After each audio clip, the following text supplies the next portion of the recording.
And so I've kind of seen this question before as well. For babies that tend to have shorter feedings and it seems like they're only getting that fore milk, how do Mhm. you make sure that they do get the hind milk, or is it bad for them to just get the fore milk most of the time?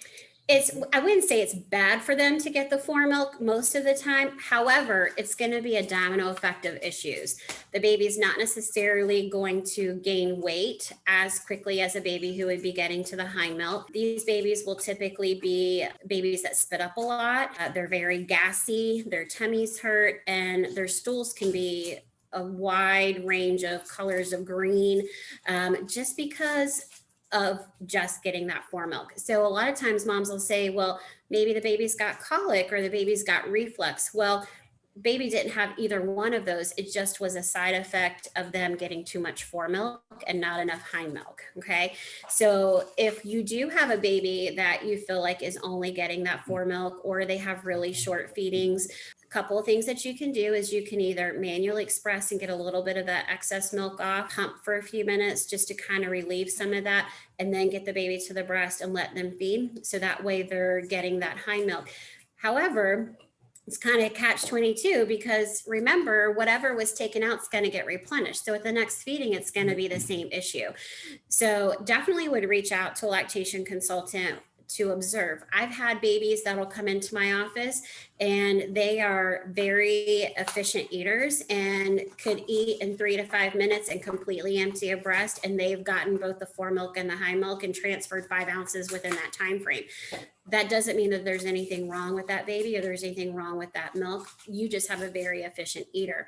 However, if I have a baby who's slow with weight gain, just really fussy, not feeding well, mom's breasts still feel full all the time after feeding, then that baby is probably just getting that fore milk. And so then what we have to look at, okay, well, what else is going on? Are they actually getting quantity wise enough milk to where it makes their tummy feel full, but they're still not getting heavy enough milk to let them last in between feedings?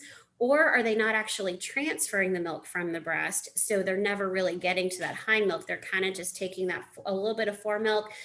They're tired. They can't really pull any more milk out of the breast. And then in return, you're going to notice that within like an hour, hour and a half, they're going to be ready to feed again because they actually did not get enough in that particular feeding to sustain them until the next feeding. So um, if you're in that particular situation, again, you can pump a little bit before you feed the baby, kind of see how that goes for a little while and see if that kind of resolves some of your issues, or reach out to a lactation consultant to do like a pre and post weighted feed, also to do a residual pumping to kind of see what the supply is, what's going on. Is it actually a baby issue? Because like I said, these babies can be very gassy and spitty. The pediatrician might say, well, maybe it's because you have too much dairy in your diet. And then they start doing a lot of elimination diets, or the baby's spitting up. Well, maybe it's reflux, and they put the baby on reflux meds. But it wasn't really any of that. It just all was a milk issue, to where that could be very easily fixed just by getting some help and kind of transitioning your milk to where the baby is getting enough of the hind milk to resolve all of those other issues. So it's sad when I see a baby come into the office and mom's taken everything out of her diet and the baby's been on put on meds and they're still having the same issues, and all it was just something that we could tweak with the milk production. So most insurances pay for lactation services now. Okay, so I tell all my moms, reach out to somebody. You have usually at the hospital that you delivered at, usually we'll have an outpatient center that you can follow up with. Search for lactation consultant in your area. There's a lot of lactation consultants now independently, taking health insurance and healthcare savings accounts, but at least reach out to somebody, because a lot of these things are easy fixes to help prevent you struggling for months and until things kind of work itself out on its own. So definitely reach out for help, because it could just be something really easily that we tweak within your routine that changes everything. Awesome. And I'm sure the sooner the better Mhm. is a good option, just because, instead of going months and months stressing and, worrying about, not giving them enough, then, lactation consultant could probably have the answer.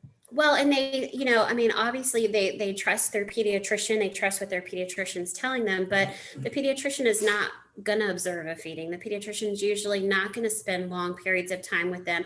They're here to check the baby. They're just going off of symptoms and things that you're telling, but also those could be correlated to a lot of other things. So absolutely, the earlier the intervention, the better the outcome. And, so if you feel just like things are not going well right from the beginning, it's much better to reach out to somebody to save you pain, sleepless nights, a lot of irritation in baby, just to see somebody to kind of help see if there's any issues that need to be fixed.